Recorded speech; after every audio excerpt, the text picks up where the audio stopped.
नमस्कार, आप देख रहे हैं चैनल न्यूज जुनून सच दिखाने का। मैं हूं आपके साथ सीमा चौधरी। देखिए, जो सिलसिला गुनाहों का देवता, हवस का पुजारी पोंगा पंडित से शुरू हुआ था, वो राम तेरी गंगा मैली, लक्ष्मी बम और अंडव जैसी फिल्मों और वेब सीरीज से होता हुआ घूसखोर पंडित तक पहुंच गया है। अभिव्यक्ति की आजादी के नाम पर क्रिएटिविटी या टारगेट कार किसी को भी यहां पर फंसाया जाना, यह सबसे आपको बता दे शहीनू अगर बात की जाए, और इसीलिए क्योंकि हिंदू धर्म या फिर सनातन धर्म सब सह लेता है, इसलिए निशाने पर सबसे ज्यादा बात उन्हीं की आती है। हिंदू इसकी बात करेंगे, लेकिन इसको ऐसे समझिए कि घूसखोर पंडित टाइटल के बचाव में क्या कहा जा रहा है वो आपको बता देते हैं। कहा जा रहा है कि ये तो एक घूसखोर पुलिस अफसर की कहानी दिखाने वाली फिल्म है। किरदार का नाम अजय दीक्षित है, इसीलिए घूसखोर पंडित है। ओटीटी प्लेटफॉर्म पर रिलीज होने वाली फिल्म घूसखोर पंडित का टीजर सामने आते ही देश भर में हंगामा होता है। ब्राह्मण संगठनों से लेकर कई राजनीतिक दलों ने इस फिल्म के नाम को ब्राह्मण समाज का अपमान बता दिया। विवाद बढ़ने पर यूपी के उप मुख्यमंत्री और मुख्यमंत्री दोनों के द्वारा विवाद हुआ है। यूपी के उप मुख्यमंत्री ब्रजेश पाठक के अनुरोध पर भारत सरकार ने फिल्म के नाम को हटाने के निर्देश जारी किए।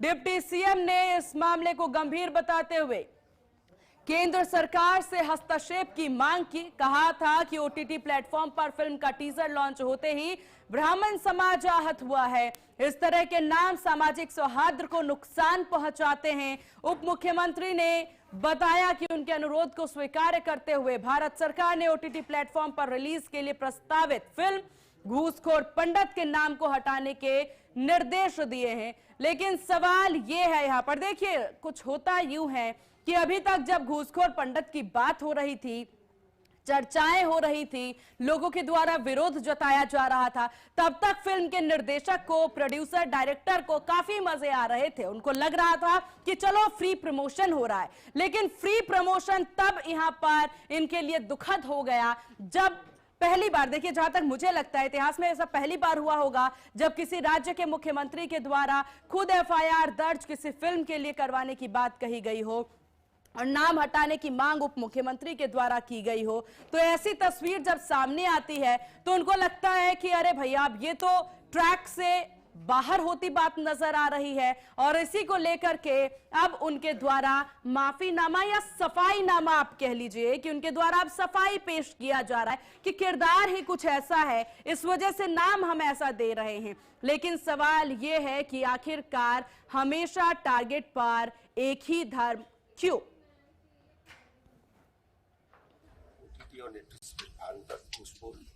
के नाम से एक फिल्म के प्रदर्शन की घोषणा की गई थी। पूरे देश के ब्राह्मण समाज में इसको लेकर के बहुत ही व्यग्रता थी। सब लोग अपने आप को कष्ट में महसूस कर रहे थे, मानसिक कष्ट था।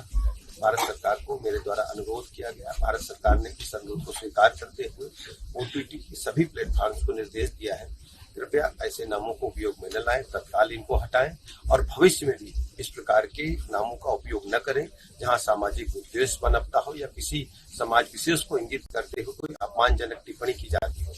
भारत सरकार ने भविष्य के लिए निर्देश दिए हैं और इसको तत्काल हटाए जाने के निर्देश दिए हैं। मैं भारत सरकार का हृदय की गहराइयों से बहुत बहुत धन्यवाद देता हूं।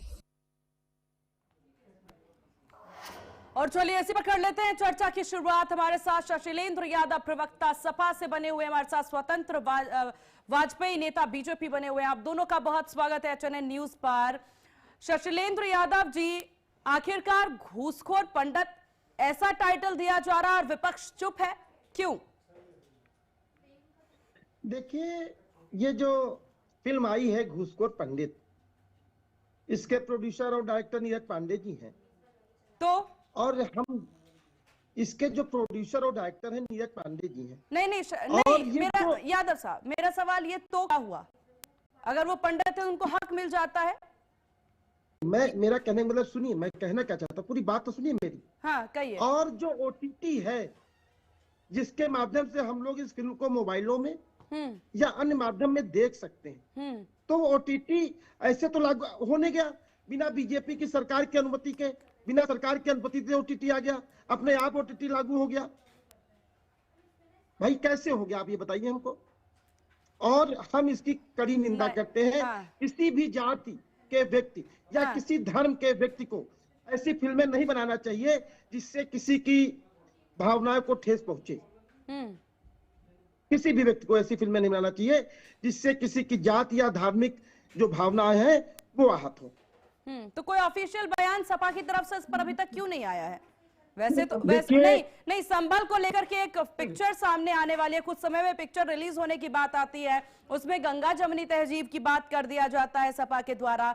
गोदान करके एक पिक्चर आ रही है, उसमें जो एक डायलॉग होता है जिसमें कहा जाता है, फर्क बताया जाता है कि हम गाय को रोटी खिलाने वाले हैं और वो रोटी से उनको खाने वाले हैं। जब ऐसा डायलॉग उसमें बोला जाता है, उसको लेकर गंगा जमनी तहजीब आप लोगों को याद आ जाती है। यहाँ पर आप ही के पार्टी के कई ऐसे प्रवक्ता और नेता हैं, उनको याद आ जाते। तो ऐसे पिक्चरों पर और ऐसे नाम पर आज तक क्यों नहीं बोला गया? पहली बार नहीं है, ये आप भी जानते हैं और हम भी जानते हैं। जब इस तरह से टारगेट किया जा रहा है तो आखिरकार क्यों?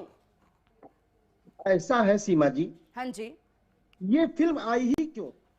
बात ये है ना, कोई समाजवादी पार्टी किसी नेता या किसी पदाधिकारी ने तो फिल्म बनाई नहीं। तो नहीं, जो फिल्म आई है, नहीं, आप गलत ट्रैक पर जा रहे हैं। कोई ये नहीं कह रहा है कि आपने पिक्चर बनाई है, बस बात ये है कि जिम्मेदार विपक्ष के नाते या जिम्मेदार पार्टी के नाते कोई रिएक्शन क्यों नहीं आता है? सवाल तो यही है, रिएक्शन क्यों नहीं आता है? इसका उत्तर विपक्ष क्यों दे? क्यों नहीं व्यक्ति ने बनाया है, हाँ, जिस व्यक्ति ने बनाया है, मैंने तो कहा कोई फिल्म ऐसी नहीं बननी चाहिए जो किसी की जाति या धार्मिक भावनाओं को आहत करे। ठीक है, हमने हमेशा कहा वाजपेयी साहब बार बार हर बार क्यों एक ही धर्म को टारगेट क्यों किया जा रहा है? कई सारे पिक्चर, कई सारी किताबों के नाम मैंने आपको गिनाए और इन नामों को देख करके रिसेंट ऐसा नहीं है कि आपकी सरकार में ये सब नहीं हो रहा है। आपकी सरकार से पहले से भी भाजपा सरकार केंद्र में भी है, प्रदेश में भी है, उसके बावजूद भी यहाँ पर इस तरह के नाम जो है सामने आ रहे हैं। अभिव्यक्ति की आजादी और क्रिएटिविटी के नाम पर कुछ भी हो रहा है देश में। जी सीमा जी, ऐसा है कि हमारे यहाँ जो लोकतंत्र है, मुझे तो लगने लगा है कि जो देश के जो हमारे लोग हैं, जनता है, उसको लोकतंत्र का मतलब ही नहीं पता है। लोकतंत्र की व्यवस्था जिन लोगों के हाथ में देश जब आजाद हुआ तो जो है कांग्रेस और अन्य दलों में से, तब तो सपा भी नहीं थी, बसपा भी नहीं थी, भाजपा भी नहीं थी, कांग्रेस और वामपंथियों ने मिलकर के अलग अलग व्यवस्था बांट ली कि ऐसा करते हैं कि तुम सत्ता चलाओ और हम जो है इतिहासकार और बॉलीवुड चलाएंगे। और बॉलीवुड में से शुरू से लेकर आज तक शुरू से ही ब्राह्मण, क्षत्रिय, वैश्य को हमेशा एक विलेन के रूप में दिखाया गया है। इतना अत्याचारी दिखाया गया है कि और इससे क्या हुआ कि वैमनस्यता फैलती है समाज में और उसको बांटने का काम किया गया है। बहुत सारी फिल्में हैं, किसका नाम लें, वाजपेयी साहब, वजह ये भी है कि कोई स्ट्रिक्ट एक्शन नहीं लिया गया, सिर्फ विवाद हुए, विवाद के बाद नाम बदल दिए जाते हैं, फिर चाहे पद्मावत हो यहाँ पर या फिर किसी पिक्चर का कोई गाना हो, यहाँ पर सिर्फ नाम बदल दिया जाता है तो आप लोग समझते हैं कि हो गया एक्शन। इस तरह के एक्शन पर तो ऐसा ही रिएक्शन आएगा ना? नहीं, बिल्कुल आप सही कह रही हैं। बात यह है कि हिंदू समाज जो है वो क्योंकि बहुत ही जो है पोलाइट होता है, वो बहुत ही सहिष्णु होता है, वो किसी अपने ऊपर होने वाली चीजों को जहां तक हो सकता है इग्नोर करता है कि समाज में मेल जोल बना रहे, आपस में वैमनस्यता न फैले। अभी किसी की इतनी औकात है कि जो है किसी और धर्म को कोई ऐसी टिप्पणी करके दिखाए, किसी और मजहब की बात करके दिखाए, किसी घूसखोर पंडित की जगह घूसखोर मौलाना या घूसखोर पादरी पे कोई फिल्म बन सकती है? किसी की इतनी हिम्मत है? अंतरराष्ट्रीय दबाव पड़ने लगेगा, और दबाव क्या पड़ने लगेगा, मैं तो ये मान के चलता हूँ ये कहीं ना कहीं उसी विचारधारा से जुड़े लोग हैं जो हमें लगातार दबाने का प्रयास करते हैं, हिंदू समाज का अपमान करने का प्रयास करते हैं, हिंदू समाज देवी देवताओं का अपमान करने का प्रयास करते हैं, उनके रीति रिवाजों का अपमान करने का प्रयास करते हैं। इनको लगता है कि कुछ भी हो हम बर्दाश्त कर लेंगे, लेकिन अब हिंदू नहीं बर्दाश्त करेगा या किसी पे भी। मैं यादव जी की एक बात से सहमत हूँ, बहुत अच्छी बात इन्होंने कही कि जो है किसी भी जाति या पंथ का नाम नहीं लेना चाहिए। आपने घूसखोर पंडित का क्या प्रयोग है? आप कुछ और नाम रख सकते थे। ये तो सीधा एक सीधी सीधी बात है कि आप बिल्कुल। और समझना होगा कि ना तो पिक्चर की कोई स्टोरी है ऐसी, ना तो पिक्चर में इस नाम का कोई कहीं से कहीं तक कोई मतलब समझ आ रहा है, बस एक नाम रख दिया ताकि विवादों में आ जाए, फ्री का प्रमोशन हो जाए। शैलेंद्र जी, घूसखोर पंडित की जगह पर मैं डायरेक्ट बोलना चाहूंगी, अगर यहाँ पर किसी भी समुदाय, किसी भी धर्म का नाम होता तो क्या इतनी ही शांति देखने को मिलती? क्या तब गंगा जमुना तहजीब नहीं आती? देखिए सीमा जी, मैंने पहले भी आपसे कहा हाँ, कि किसी भी व्यक्ति को किसी जाति के और किसी भी धर्म का अपमान करने का किसी को अधिकार नहीं है, लेकिन मैं एक बात जरूर कहना चाहता हूं। अभी जब हमें शंकराचार्य जी को अपमानित किया गया, उनको गंगा स्नान नहीं करने दिया मां के मेले में मौनी अमावस्या के दिन, तो भारतीय जनता पार्टी के लोगों ने उनके खिलाफ आवाज क्यों नहीं उठाई? और जो शंकराचार्य के साथ एक 80 वर्ष के बुजुर्ग संत थे जो पूजनीय है हमारे लिए, उनको जूतों से मारा गया। आप मुद्दा नहीं, आप विषय से जा रहे हैं। नहीं, वो प्रशांत और शंकराचार्य के बीच की बहस है, कानूनी कई सारे तथ्य उस पर सामने आए हैं। मेरी बात सुनिए, हाँ। पूरी बात कर लीजिए मुझे। हाँ। और एक जो बाल सिस्ता 14 वर्ष का चुटिया को पटक के मारा। चुटिया हमारे हिंदू धर्म में आस्था का प्रतीक होता है, तो भारतीय जनता पार्टी के लोगों ने उस पर आपत्ति क्यों नहीं लगाई? अगर अपराध करने वाला व्यक्ति भारतीय जनता पार्टी का होगा, भारतीय जनता पार्टी की विचारधारा का होगा, तो भारतीय जनता पार्टी के लोग नहीं। तो क्या कहना चाह रहे हैं? क्या डायरेक्टर और ये विचारधारा के नहीं है इसलिए एक्शन हो रहा है क्या? हमारी धार्मिक और जाति कहाँ की बात कहाँ लेकर के जा रहे हैं शैलेंद्र जी? विषय पर रहिए, मुद्दे पर रहिए, कृपया करके इसी विषय पर बात करते हैं, क्योंकि ये पहली बार नहीं हुआ है, बॉलीवुड आज का नहीं है, या फिर नेटफ्लिक्स अभी नहीं आया है। हो गया कि मैं इनसे सहमत हो गया हूँ, इसलिए यादव जी जो है, यादव जी को कष्ट हो गया कि मैं इनसे सहमत हो गया किसी विषय पे। अब यादव जी को विषय भटकाना है, विपक्ष की भूमिका निभानी है, भारतीय जनता पार्टी को कटघरे में खड़ा करना है। अरे भैया, आज क्या विषय है यादव जी? आज क्या विषय है? घूसखोर पंडितों पे रहिए, यहाँ तो पंडितों पे रहिए, थोड़ा सा इधर उधर न भटकिए। नहीं, बिल्कुल होना चाहिए। मैं तो कह रहा हूँ गलत है, मैंने कहा गलत नहीं है, लेकिन बस अगर मैं आपसे सहमत हूँ, हमें हट गए। मैं आपसे सहमत हूँ। आज पक्ष विपक्ष एक हो गया। ममता जी, सीमा जी, आपके मंच पे आज पक्ष विपक्ष एक हो गया है, ये तो बड़ी खुशी की बात है। ठीक है, मैं बिल्कुल सहमत हूँ। किसी भी जात के विचारधारा को कतई उसको नहीं विरोध करना चाहिए। देखिए, विषय गंभीर है, ब्राह्मण समुदाय का ये पूरा रन, हालांकि ये नजर आ रहा है कहीं ना कहीं काफी ज्यादा नाराजगी भी है। आप दोनों मेहमान हमारे साथ बने रहिएगा, आएंगे और इस विषय पर चर्चा करेंगे, विस्तार से चर्चा करेंगे इस विषय पर। लेकिन वक्त तो चला एक बहुत छोटे से ब्रेक का। ब्रेक के बाद जल्द हाजिर होंगे, तब तक देखते रहिए आप HNN न्यूज, जुनून सच दिखाने का।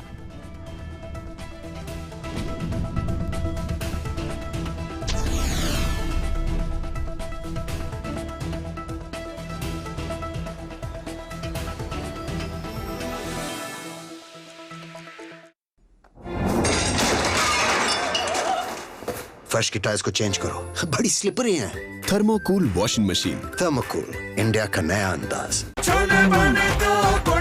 गोल्डी छोले मसाले, जहाँ जाए रिश्ते बनाए। गोल्डी लाए हैं फ्रेश लॉक टेक्नोलॉजी, जो रखे मसालों को हर समय फ्रेश। आइसक्रीम खाओगी? जंगल में आइसक्रीम मिलती है। समर कूल रेफ्रिजरेटर, आप अपनी ड्यूटी निभाओ, ये अपनी ड्यूटी निभाएगा। समर कूल, लाइफ बनाए वंडरफुल। मुल्तानी घोका कॉफ सिरप, इसके तुलसी जैसे गुणकारी तत्व तुरंत असर दिखाएं और खांसी को कहें गुड बाय। मुल्तानी घोका कॉफ सिरप। क्या है भाई तनु? अचानक दर्द उठा। ठीक है सर? हाँ, बस आया तेज हो गया। डॉक्टर ने दिखा रहा है? डॉक्टर का मतलब खर्चा? प्राइवेट हॉस्पिटल का बिल इंश्योरेंस कवर करूगी कि नहीं? मुख्यमंत्री सहज योजना कार्ड हैगा? फिर कोई टेंशन नहीं, थोड़ा सारा ट्रीटमेंट कैशलेस हो। पैसे ज्यादा लगणगे? चिंता ना करो, सारा इलाज बिना पैसे दे होएगा। बिना पैसे दे? जी हाँ, पंजाब सरकार पहली स्टेट सरकार बनी है जो ये सुविधा दे रही है। हरेक नागरिक जिहड़ा है वो मुख्यमंत्री सेहत कार्ड जो बन गया तो 10 लाख रुपये का मुफ्त ते कैशलैस जिहड़ा इलाज कराउण दे काबिल भी होगा, एलिजिबल भी होगा। पंजाब सरकार लेकर आई है दुनिया की पहली सेहत योजना। अब पैसे के कारण पंजाब का कोई भी नागरिक बढ़िया इलाज से वंचित नहीं रहेगा। सेहत का हक सबके लिए।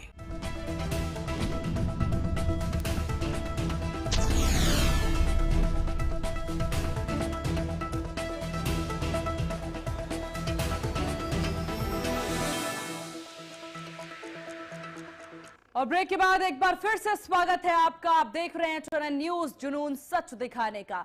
और चलिए एक बार फिर से मेहमानों की ओर रुख कर लेते हैं। हमारे साथ शैलेंद्र यादव जी बने हुए प्रवक्ता सपा से, और हमारे साथ स्वतंत्र वाजपेयी जी बने हुए हैं नेता भाजपा से। आप दोनों का एक बार फिर से स्वागत है ब्रेक के बाद। चलिए चर्चा की शुरुआत कर लेते हैं। वाजपेयी साहब, जिस तरह से बार बार हर बार यही जिक्र हो रहा है कि इस तरीके से किसी एक समुदाय को, किसी एक धर्म को टारगेट किया जा रहा है आगे, क्योंकि पहली बार ऐसा हुआ है कि किसी प्रदेश के मुख्यमंत्री ने खुद जाकर एफआईआर दर्ज कराने की बात कही हो, खुद उप मुख्यमंत्री के द्वारा जो है केंद्र सरकार से मांग की गई हो कि इस पर एक्शन लिया जाए। और पहले फ्री प्रमोशन क्यों करने दिया जाता है कि बाद में एक्शन लेना पड़ता है?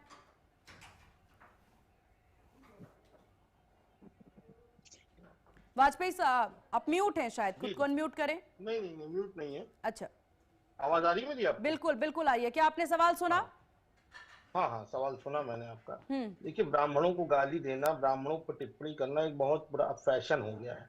और बात रही बॉलीवुड की, तो मैंने इससे पहले भी आपको बताया कि जो है किस प्रकार से हमेशा से एक क्षत्रिय को एक मैं थोड़ा सा हार्ड शब्दों का प्रयोग करूंगा कि बलात्कारी दिखाया, उसको अत्याचारी दिखाया, ब्राह्मण को लालची लोभी दिखाया, वैश्य को जो है घूसखोर दिखाया। नहीं, मेरा सवाल वाजपेयी साहब, बस एक सवाल मेरा यही है। शैलेंद्र यादव जी आपसे, माफ कीजिएगा शैलेंद्र यादव जी, आपसे भी सवाल यही रहेगा। यहाँ पर कहा जाता है, अगर हम पीछे जाएं या फिर अभी सुने पाकिस्तान या किसी भी देश को, आतंक का कोई धर्म नहीं होता है, तो घूसखोरी का क्या कोई धर्म होता है? नहीं, आतंक का धर्म नहीं होता। नहीं, कहा जाता है ना आतंक का धर्म नहीं है, तो क्या इस तरह का टाइटल देने का कोई धर्म है क्या? नहीं, आतंक नहीं। देखिए, जो आतंकवादी है, एक एक करके आएंगे, एक एक करके। वाजपेयी साहब आप, फिर उसके बाद आते हैं यादव साहब। जी, धन्यवाद। इसकी उसकी कोई तुलना नहीं है। देखिए सीमा जी, आतंक का कोई धर्म, देखिए खराब लोग, अच्छे लोग सभी धर्मों में होते हैं, सभी किसी भी जाति विशेष में नहीं होते हैं। ऐसा नहीं कि यादव है तो इस स्वभाव के हैं, ब्राह्मण है तो इस स्वभाव के, क्षत्रिय है तो इस स्वभाव के, ऐसा कुछ नहीं है। घूसखोर, करप्ट और ईमानदार व्यक्ति किसी भी समाज में हो सकता है। वो यादव भी ईमानदार हो सकता है, और वाजपेयी भी ईमानदार हो सकता है, यादव भी घूसखोर हो सकता है, वाजपेयी भी घूसखोर हो सकता है। तो इसका कोई पैरामीटर नहीं है कि आप किसी जाति विशेष या धर्म विशेष। ठीक है शैलेंद्र जी, वाजपेयी साहब कहते नजर आ रहा है कि उस पर किसी तरह का कोई टैगलाइन नहीं, एक मिनट, कोई टैगलाइन नहीं दिया जा सकता है, बावजूद इसके टैगलाइन दिया तो जा रहा है। ऐसा तो नहीं है, एक प्रोपेगेंडा तो फैलाया जा रहा है। क्यों फैलाया जा रहा है? ठीक है शैलेंद्र जी। देखिए सीमा जी, मैंने पहले भी आपसे कहा, मैं कभी इस पक्ष में नहीं रहता हूं कि कोई व्यक्ति किसी जाति विशेष को अपमानित करने का कार्य करे। मैंने तो कभी सपोर्ट नहीं किया। लेकिन अगर किसी अन्य जात के साथ गलत हो, तो अगर हम सब हिंदू हैं, अगर हिंदुत्व की बात करते हैं, और चाहे किसी दूसरे धर्म में गलत हो, तो हमें उसका विरोध करना चाहिए। मैं एक आपको घटना बताना चाहता हूँ। अभी 2020 में महाराष्ट्र में पालघर साधु हत्याकांड आपने सुना होगा। उसमें दो साधुओं को, जो ब्राह्मण समाज के थे, और एक ड्राइवर को, उसकी हत्या कर दी गई। और उसके बाद जिस व्यक्ति ने हत्या की वो काशीनाथ चौधरी थे, और काशीनाथ चौधरी को भारतीय जनता पार्टी ने अपनी पार्टी में शामिल कर लिया। आपने ऐसा काम क्यों किया? भारतीय जनता पार्टी के पास ऐसा कौन सा वॉशिंग मशीन है जो अगर व्यक्ति भ्रष्टाचारी है, व्यक्ति बलात्कारी है, लेकिन अगर आ जाएगा तो साफ हो जाएगा। अगर आप उस समय गलत का विरोध किए होते तो आज शायद ऐसा साहस न हो कि जात के नाम से फिल्में बनाई जाती। सरकार ने एक्शन लिया था, और उसमें पालघर की नाम में जो है ईसाई मिशनरियों का पूरा हाथ था। और दूसरी बात जो आप बात कर रही थी, उसकी आतंकवाद का धर्म नहीं होता। आतंकवाद का धर्म नहीं होता है, लेकिन कई 1000 बार ये बात सिद्ध हो चुकी है कि आतंकवाद, भारत की मैं बात करता हूं, और देशों की बात तो नहीं करता हूं, भारत की मैं बात करता हूं कि जो है, और आतंकवादी जब पकड़े जाते हैं तो किस धर्म के निकलते हैं, ये बात धर्म नहीं पर किस पंथ के निकलते हैं, ये बात सब लोग जानते हैं। और मुझे बहुत अच्छा लग रहा है कि हमारे जो प्रवक्ता हैं सपा के यादव जी, इनके अंदर हिंदू समाज को लेकर के इतनी पीड़ा है। मुझे बड़ी प्रसन्नता है कि जो है कम से कम समाजवादी पार्टी अब इस ओर भी जागरूक हो रही, वरना वो तो किसी और पंथ विशेष का ही सब कुछ लेती रही है। हमेशा उसी को ऐसा लगता रहा है कि जो है समाजवादी पार्टी ने हमेशा इस बात का प्रतिकार किया है कि आतंकवाद का धर्म नहीं होता, बल्कि आतंकवाद का कितनी बार धर्म होता है वो सिद्ध हो चुका है। देखिए, जो व्यक्ति आतंकवादी है उसका विरोध होना चाहिए। अगर मान लीजिए कोई व्यक्ति यादव समाज का आदमी काम गलत करता है तो हम उसका विरोध करेंगे, ये नहीं कि हमारा पूरा समाज गलत हो जाएगा। अगर कोई ब्राह्मण समाज का आदमी गलत कार्य करता है तो हम उसका विरोध करेंगे, ये नहीं कि पूरा ब्राह्मण समाज का विरोध करेंगे। तो लेकिन देखिए, शासन में सपा भी रही है पहले और अभी भाजपा भी है। आप दोनों ही एक बात बताइए, क्या क्रिएटिविटी के नाम पर या फिर अभिव्यक्ति के आजादी के नाम पर जो कुछ भी होता आया है उसे रोका क्यों नहीं जा रहा? कोई एक्शन क्यों नहीं लिया जा रहा? क्यों नहीं रोका जाता है? कहाँ रोका जा रहा है? रोका जाता तो आते ही नहीं मामले। 2026 में भी अगर इस तरीके से प्रोपोगेंडा तहत एक पिक्चर बनाई जाती है, नेटफ्लिक्स ओटीटी प्लेटफॉर्म पर अगर उसे रिलीज किया जाता है, जिसको देखने वाले हमारे देश के युवा हैं और भारी तादाद में हमारे युवा देख रहे हैं, उनको आप क्या सिखा रहे हैं और क्या सिखाने की कोशिश कर रहे हैं इस फिल्म के तहत? बिल्कुल सही कह रही हैं आप। देखिए, ऐसा रोका जाता है जब फिल्में बनती हैं तो उसके अंदर क्या बना रहे हैं, क्या कंटेंट है, वो कोई इतनी सारी फिल्में बनती है भारत में, हर व्यक्ति को 30 चीज का संज्ञान होता नहीं, लेकिन जैसे ही फिल्म बनकर बाहर आई, जैसे इस चीज को पता चला, लेकिन बोर्ड के पास तो जाता है वाजपेयी साहब, FIR करवाई कि नहीं करवाई? सेंसर बोर्ड के पास तो जाता है पिक्चर। नहीं, पिक्चर सेंसर बोर्ड के पास जाती है, लेकिन सेंसर बोर्ड, ये जो OTT प्लेटफॉर्म है, इस पर अभी सेंसर बोर्ड का जिम्मेदारी नहीं है। अभी तक जो फिल्में बनती थी उस पे है, अभी इस पे भी कुछ ना कुछ नहीं, मैं फिल्मों की बात कर रही आपसे सहमत हूँ, आपकी बात इस बात से सहमत हूँ कि OTT पे कुछ भी परोसा जा रहा है, कुछ भी नहीं परोसा जाना चाहिए, क्योंकि OTT घर पे आता है, सब बच्चे देखते हैं, हाँ, तो कोई भी देख सकता है। इसलिए मुझे लगता है कि OTT पे भी अब लगाम लगाने की बहुत जरूरत आ गई है और इस चीज का लोग नाजायज फायदा उठा रहे हैं, क्योंकि फिल्में बनती थी तो उस पर सेंसर बैठा है, वो चीजें सरकार की नजर में आ जाती है तो उसको उस पर रोक लग जाती है। लेकिन क्योंकि OTT पे अभी ऐसी कोई व्यवस्था नहीं बनी है, इसलिए उस पर लोग मनमानी करने पे उतार हुए। ठीक है, शैलेंद्र जी, खुद भाजपा कह लीजिए या फिर उत्तर प्रदेश के मुख्यमंत्री इस पर FIR दर्ज की बात कहते हैं, उप मुख्यमंत्री और मुख्यमंत्री, लेकिन विपक्ष की भूमिका इसमें नदारद क्यों नजर आती है? क्यों नहीं विपक्ष के द्वारा भी आवाज उठाया गया? बाकी समय तो बहुत आवाज उठ जाता है, हर विषय पर विपक्ष बोलता है। आप ये मत कहिएगा हमारी जिम्मेदारी नहीं है या फिर हमने नहीं बोला तो ये बड़ी बात नहीं है। बड़ी बात है, क्योंकि उत्तर प्रदेश की जनता उम्मीद कर रही है अखिलेश यादव से और सपा के तमाम प्रवक्ताओं से। देखिए सीमा जी, इसका किसी ने सपोर्ट भी नहीं किया, किसी ने ये भी नहीं कहा कि ये ये सेफ साइड नहीं चलेगा। नहीं यादव साहब, ये नहीं चलेगा। किसी ने इसका सपोर्ट किया क्या? हम तो कह रहे हैं, विरोध भी तो नहीं किया, विरोध भी नहीं किया, बिल्कुल। और जो जरूरी था, सपोर्ट ही होता है। नहीं, हम तो कह रहे हैं ना आपके चैनल के माध्यम से, ये जो घूसखोर पंडित आई है, किसी भी व्यक्ति के धर्म या जात से संबंधित कोई ऐसी फिल्म हमें नहीं लानी चाहिए जो इसके प्रोड्यूसर है, डायरेक्टर है। ये चीज सोचनी चाहिए कि उससे उस व्यक्ति की भावनाएं तो नहीं हाथ हो रही।